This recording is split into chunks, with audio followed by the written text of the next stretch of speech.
Hello everyone, स्वागत है आप सभी का अपने यूट्यूब चैनल मैथ्स फायर में। तो हम लोग कर रहे हैं सेक्शन फॉर्मूले पे क्वेश्चन। ये सेकंड वीडियो है। सेक्शन फॉर्मूले जो हम लोग क्वेश्चन कर रहे हैं ये उसका सेकंड वीडियो है। इसके पहले वाले वीडियो में भी हमने सेक्शन फॉर्मूले पे क्वेश्चन कराया और इस वीडियो में भी मैंने बोला था कि हम लोग सेक्शन फॉर्मूले पे क्या करेंगे, क्वेश्चन करेंगे। तो चलिए अपने क्वेश्चन को स्टार्ट करते हैं। कल हमने डिफरेंट टाइप के क्वेश्चन किए, आज हम थोड़ा डिफरेंट टाइप के क्वेश्चन करेंगे। तो क्वेश्चन है फाइंड द रेशियो। हमको क्या फाइंड करना है, रेशियो फाइंड करना है in which the line segment joining 1, -5 -4, 5। एक हमारे पास लाइन सेगमेंट है जो इन दोनों पॉइंट को ज्वाइन करता है। तो समझिए कि हमारे पास एक हो गया लाइन सेगमेंट इस तरीके से जो पॉइंट ए और पॉइंट बी को क्या करता है, ज्वाइन करता है। और ए का कोऑर्डिनेट 1, -5, ए का कोऑर्डिनेट 1, -5 और बी का कोऑर्डिनेट -4, 5 है। Is divided by the x axis. ये जो लाइन सेगमेंट है वो किसके द्वारा डिवाइड हो रहा है, एक्स एक्सिस के द्वारा डिवाइड हो रहा है। अब देखिए अगर कोई लाइन एक्स एक्सिस से डिवाइड होगा तो आप लोग देखिए एक्स एक्सिस पे वाई की वैल्यू होती है, 0 होती है। अगर एक्स एक्सिस पे अगर हम लोग कार्टेशियन प्लेन को ड्रॉ करें तो अगर एक्स एक्सिस पे कोई कोऑर्डिनेट है उसका हम लोग कोऑर्डिनेट लिखेंगे तो क्या होगा, पहले वाई वाला तो 0 होगा और एक्स की वैल्यू वहाँ पे होगी। तो मान लीजिए एक्स की वैल्यू एक्स ही लेके चलते हैं और वाई वाला क्या हो जाएगा, 0 हो जाएगा। अगर यहाँ पे डिवाइडेड बाई एक्स एक्सिस बोला है तो अगर बीच जो पॉइंट डिवाइड कर रहा है उसका कोऑर्डिनेट क्या हो जाएगा, x, 0 हो जाएगा। क्या हो जाएगा, x, 0। अगर यहीं पे डिवाइडेड बाई वाई एक्सिस बोलता तो वाई एक्सिस पे x की वैल्यू क्या होती है, 0। देखिए वाई एक्सिस पे अगर ये कोई कोऑर्डिनेट है तो यहाँ पे हम लोग क्या लिखेंगे, x की वैल्यू 0 और y की वैल्यू समथिंग कुछ ना कुछ तो होगा ही। तो इस तरीके से हो जाएगा। अगर यहाँ पे x एक्सिस बोला है तो x, 0, अगर y एक्सिस बोलेगा तो 0, y। देखिए इसी में इस तरीके के क्वेश्चन में करा दे रहा हूँ। अगर यहाँ पे इसी ऐसे टाइप क्वेश्चन में अगर x एक्सिस बोला है तो x, 0 हो जाएगा। अगर y एक्सिस बोला है तो 0, y। न समझ में आया तो आप लोग ये समझिए कि x एक्सिस पे y की वैल्यू 0 और y एक्सिस पे x की वैल्यू क्या होती है, 0। तो इस तरीके से हो गया। इतना तो समझ में आ गया होगा, ठीक है। अब देखिए आपको पॉइंट मिल गया। अब हमको पूछा क्या है, हमको देखिए पॉइंट ए पता है, पॉइंट बी पता है और जो पॉइंट डिवाइड कर रहा है उसका भी हमको कोऑर्डिनेट पता है और हमको निकालना है रेशियो। तो बताइए रेशियो के लिए जो सेक्शन फॉर्मूला होता है वो क्या होता है, P X Y equal to m1x2 plus m2x1 upon में m1 plus m2 comma m1y2 plus m2y1 upon में क्या हो जाएगा, m1 प्लस m2 हो जाएगा। समझ में आया। अब देखिए एक्स वाई की जगह पे हमारा क्या है, x, 0। तो यहाँ पे लिखेंगे x, 0 इक्वल टू, अब देखिए हमको रेशियो पता करना है तो रेशियो यहाँ पे क्या हो जाएगा, ये हमारा m1 है और ये हमारा क्या है, m2 है। तो m1x2 ऐसे होता है ना। देखिए अगर इसको आप लोग x1 y1 कंसीडर कर लोगे तो ये हमारा क्या हो जाएगा, x2 y2 और फॉर्मूला होता है m1x2 प्लस m2x1। तो क्या हो जाएगा, m1x2 और x2 है -4 तो -4m1 प्लस और फिर क्या हो जाएगा, m2x1 है 1 तो ये हो जाएगा m2 और टोटल अपॉन में m1 प्लस m2 हो जाएगा। फिर कॉमा फिर m1y2 है 5 तो 5m1 प्लस m2y1 और y1 है -5 तो यहाँ पे -5m2 कर लीजिए और अपॉन में क्या हो जाएगा, m1 प्लस m2 क्या हो जाएगा, m1 प्लस m2 हो जाएगा। अब देखिए दोनों कोऑर्डिनेट आपस में इक्वल है तो करस्पॉन्डिंग x और y की वैल्यू भी क्या होंगी, इक्वल। अगर x की वैल्यू को इक्वेट करेंगे तो हमको m1 m2 नहीं मिलेगा, लेकिन जब y के साथ इक्वेट करेंगे तो हमको m1 m2 की वैल्यू मिल जाएगी। चलिए इक्वेट करते हैं y के साथ में, तो 5m1 माइनस 5m2 अपॉन में m1 plus m2 equal to 0, और इसका क्रॉस मल्टीप्लाई पूरा 0 हो जाएगा। तो 5m1 प्लस ये माइनस 5m2 इक्वल टू 0, और 5m2 को उस साइड लेके जाएंगे तो 5m1 इक्वल टू 5m2, और 5 कट जाएंगे तो m1 इक्वल टू क्या आ गया, m2। m1 इक्वल टू क्या आ गया, m2 आ गया। या फिर m1 अपॉन में m2 करेंगे तो कितना आ जाएगा, 1 आ जाएगा। समझ में आया? m1 इक्वल टू क्या आ गया, m2 आ गया। अब हमको x की भी वैल्यू निकालना है ना, तो ये हम लोग का रेशियो आ गया। m1 अपॉन में m2 कितना हो जाएगा, 1:1। क्या हो जाएगा, 1:1। तो रेशियो पहले पूछा था, फाइंड द रेशियो, तो हमको रेशियो मिल गया, क्या हो गया, 1:1। और जब 1:1 है तो मतलब जो पॉइंट x एक्सिस का है वो लाइन सेगमेंट AB को बाइसेक्ट कर रहा है, 2 इक्वल पार्ट में डिवाइड कर रहा है। यही समझ में आएगा इससे। तो ये हो गया। फिर आल्सो बोला है, also find the coordinate of the division, और हमको डिवीजन का कोऑर्डिनेट पता करना है। देखिए डिवीजन का कोऑर्डिनेट x, 0 है, तो 0 की जगह 0 ही रहेगा, लेकिन x की वैल्यू तो पता कर सकते हैं।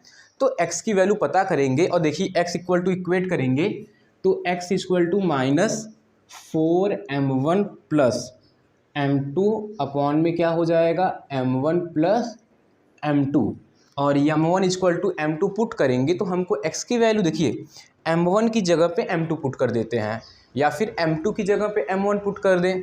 चलिए m2 की जगह पे m1 पुट करते हैं, तो m2 की जगह पे m1, और यहाँ पर भी m1 प्लस m1 हो गया, -4m1 और प्लस m1 हो जाएगा -3m1 अपॉन में 2m1, m1 कट जाएगा तो -3 अपॉन में 2, x इक्वल टू कितना आ जाएगा, -3 अपॉन में 2। तो ये आपका आंसर हो जाएगा। ठीक है, आप लोग इसको अच्छे से नोट कर लेंगे। ऐसे क्वेश्चन मैंने बता दिया, अगर x एक्सिस बोलेगा तो किस तरीके से करना है, और y एक्सिस बोलेगा तो क्वेश्चन को किस तरीके से करना है। ठीक है।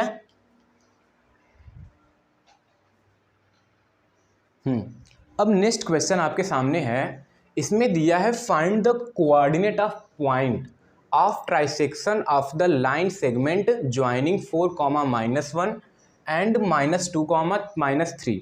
तो ऐसे क्वेश्चन अभी समझना है आपको। कहीं पे ट्राइसेक्ट बोलेगा, कहीं पे 4 सेक्शन बोलेगा, 5 पार्ट बोलेगा, तो इस तरीके से क्वेश्चन को समझिए।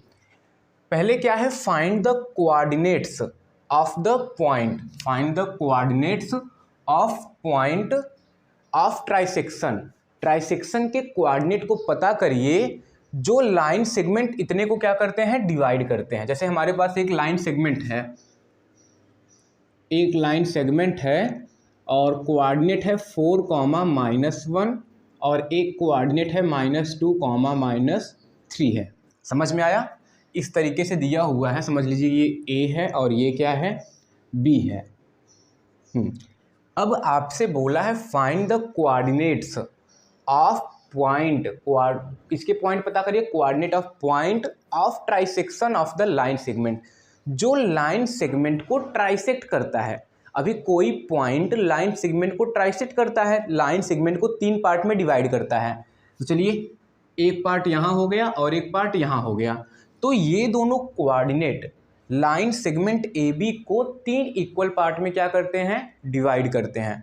तो चलिए इसको मान लेते हैं P और इसको मान लेते हैं Q मान लेते हैं। हमको P और Q का क्या बताना है, कोऑर्डिनेट बताना है। देखिए AB को PQ जो है इक्वल पार्ट में डिवाइड करते हैं, यानी A से लेकर P तक 1 मान सकते हैं, P से लेकर Q तक भी 1 मान सकते हैं, और Q से लेकर B तक भी कितना मान सकते हैं, 1। तीनों को इक्वल मान सकते हैं ना, चाहे तो तीनों को 2 मान ले, लेकिन हम लोग तीनों को क्या मान लेते हैं, 1, क्योंकि सब इक्वल पार्ट में है। समझे? अब हमको पूछा है P का कोऑर्डिनेट बताइए, Q का कोऑर्डिनेट बताइए। अब देखिए अगर इसी फिगर को मैं यहाँ पे बना दूँ नीचे, तो आप लोग समझ जाओगे कैसे करना है, बहुत ईजी है। तो ये है हमारा A और ये है हमारा B। A है 4, -1 और B है -2, -3 है। समझ में आया? P का कोऑर्डिनेट निकालना है। किसका कोऑर्डिनेट निकालना है? P का कोऑर्डिनेट निकालना है। तो हम लोग P का कोऑर्डिनेट निकालते हैं। चलिए, मान लीजिए P कहाँ पे है? यहाँ पे है। तो ये हो गया P हो गया। अब देखिए A से लेकर के P तक कितना है? 1। अब P से लेकर B तक कितना होगा? देखिए, P से लेकर Q तक 1 था और Q से लेकर के B तक कितना था? 1 था। तो P से लेकर के B तक कितना हो जाएगा?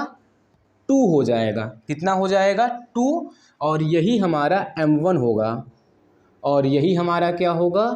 M2 होगा। अब देखिए, आपको x1 y1 पता है, x2 y2 पता है, आपको M1 और M2 भी पता है। तो आप लोग क्या P का कोऑर्डिनेट नहीं निकाल पाओगे? निकाल पाओगे। क्या लिखेंगे? Pxy इक्वल टू फॉर्मूला सारा M1 x2। तो -2 × 1 करेंगे तो कितना आएगा? -2 प्लस M2 x1, तो 2 4 जा 8 अपॉन में M1 + M2, 1 + 2 करेंगे तो 3 आ जाएगा। और फिर देखिए M1 y2, तो 1 × -3 करेंगे तो -3 प्लस M2 y1, तो 2 × -1 करेंगे तो -2 आ जाएगा और अपॉन में कितना हो जाएगा? 3 हो जाएगा। अब इसको सॉल्व करेंगे तो -2 + 8 करेंगे तो 6 अपॉन में 3 -5 अपॉन में 3 और ये कट हो जाएगा तो आएगा 2 और कॉमा -5 अपॉन में 3। ये हो जाएगा P का कोऑर्डिनेट। अब आपसे पूछा है Q का कोऑर्डिनेट बताइए। चलिए हम लोग Q के लिए फिगर बना लेते हैं ना। आप लोग एक ही फिगर बनाइएगा, मैं समझाने के लिए बना रहा हूँ कि A यहाँ पे 4, -1 है और B कितना है? -2, -3। चलिए, ये है A और ये है B और हमारा Q कहाँ पे है? यहाँ पे है। अब हमको Q का कोऑर्डिनेट पता करना है, लेकिन Q से लेकर के B तक कितना है?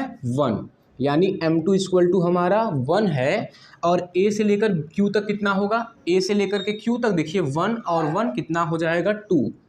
तो M1 = कितना हो जाएगा? 2। और फिर ऐसे फॉर्मूले को अप्लाई करके हम लोग Q का कोऑर्डिनेट निकाल लेंगे। समझ में आया? तो इस क्वेश्चन को एक पार्ट मैंने किया, एक पार्ट आप लोग खुद से ट्राई करोगे। अब ऐसे ही मैं एक क्वेश्चन को और राइट करता हूँ। अब आप लोग मुझे बताएंगे कि कैसे करना है।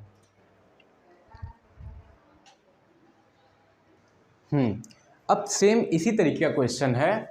Find the coordinates of the point which divide the line segment joining. A है -2, 2 और B है 2, 8 इंटू 4 इक्वल पार्ट। वहाँ पे ट्राइसेक्शन था, 3 इक्वल पार्ट में डिवाइड हो रहा था। यहाँ पे 4 इक्वल पार्ट में लाइन सेगमेंट AB डिवाइड हो रहा है। चलिए बनाते हैं एक लाइन सेगमेंट AB, यहाँ पे B और ये हो गया A। A का कोऑर्डिनेट -2, 2 और B का कोऑर्डिनेट जो है वो है 2, 8। ये जो लाइन सेगमेंट AB है ये 4 इक्वल पार्ट में डिवाइड हो रहा है। तो चलिए 4 इक्वल पार्ट, ये 1, 2 और ये 3 और ये कितना हो गया? 4 हो गए। 4 इक्वल पार्ट में क्या हो गए? डिवाइड हो गए। तो ये P हो गया और ये Q हो गया और ये क्या हो गया? R हो गया। अब हमको बारी बारी से सबका क्या करना है? कोऑर्डिनेट निकालना है।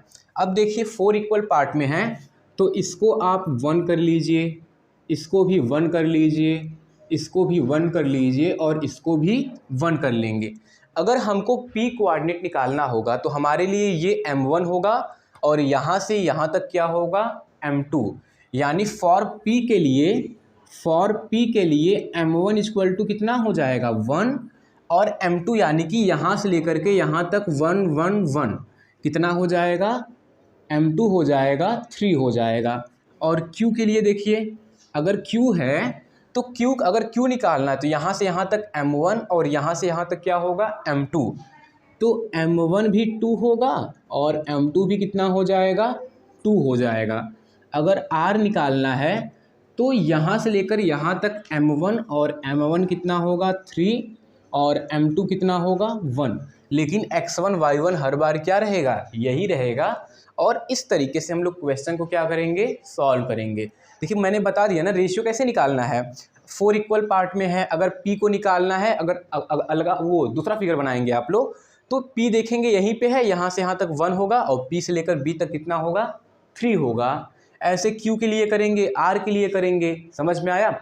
और सिंपल तरीका ये है, जब आपको q निकालना होगा, अगर आपको q का कोऑर्डिनेट निकालना होगा, देखिए q जो है वो a से भी इक्वल पे है और b से भी क्या है, इक्वल पे, क्योंकि यहाँ से इधर भी 2 हो रहा है और इधर भी क्या हो रहा है 2। मतलब q जो है वो बाइसेक्ट है, बाइसेक्शन का फॉर्मूला अप्लाई कर सकते हैं, वो बीचों बीच में है। तो बाइसेक्शन का फॉर्मूला क्या होता है, x1 प्लस x2 अपॉन में 2, y1 प्लस y2 अपॉन में 2। तो q निकालने के लिए डायरेक्ट देखिए इस तरीके से भी आप लोग कर सकते हो, या फिर बाइसेक्शन फॉर्मूला पहले q निकालो, क्योंकि q क्या है सबसे बीच में। तो बाइसेक्शन फॉर्मूला अप्लाई करो, x1 प्लस x2 अपॉन में 2, y1 प्लस y2 अपॉन में 2। बाइसेक्शन फॉर्मूला यही तो होता है, x1 प्लस x2 अपॉन में 2 और y1 प्लस y2 अपॉन में 2।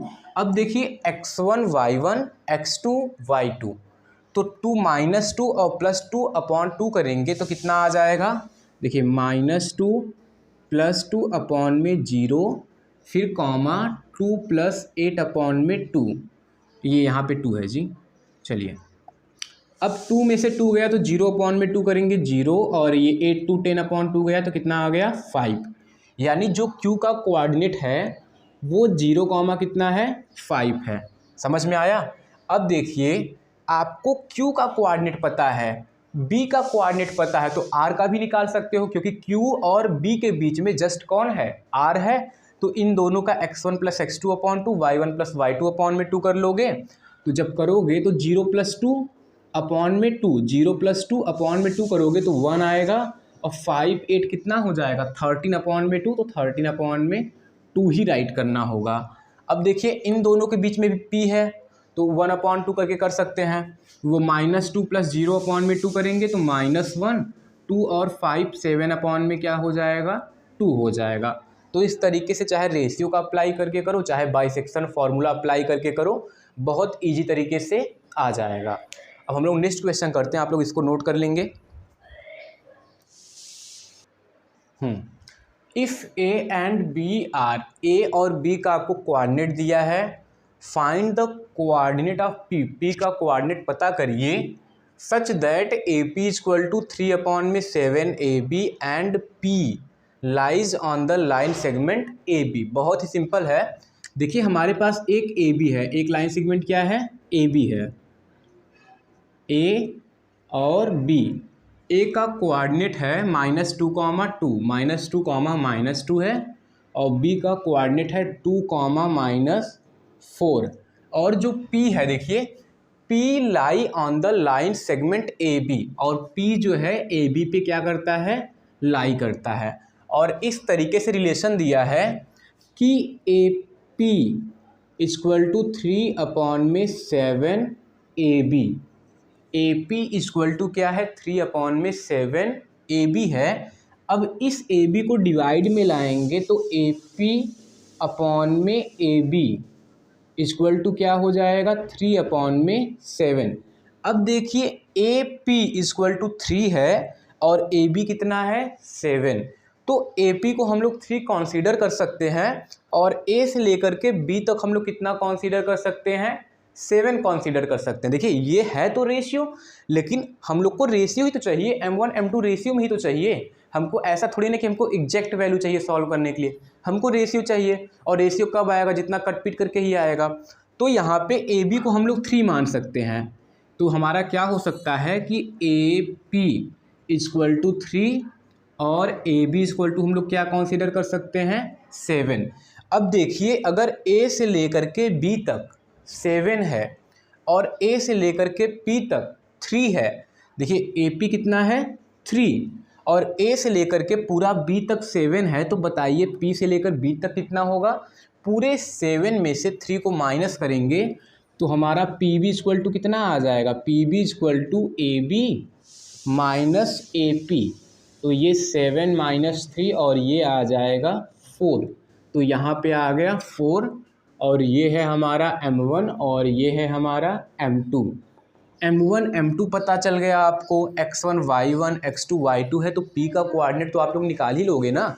इतना सिंपल क्वेश्चन है।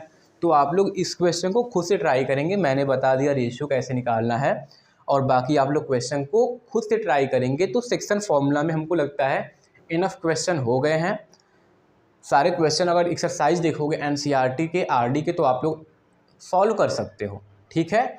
अब इसके बाद है triangle, area of A triangle, वो हम लोग अगले वीडियो से टॉपिक को स्टार्ट करेंगे, एरिया ऑफ ए ट्रायंगल। तो आज के लिए सिर्फ इतना ही, ठीक है। आप लोग अच्छे से नोट करेंगे और क्वेश्चन को घर पे सॉल्व करेंगे।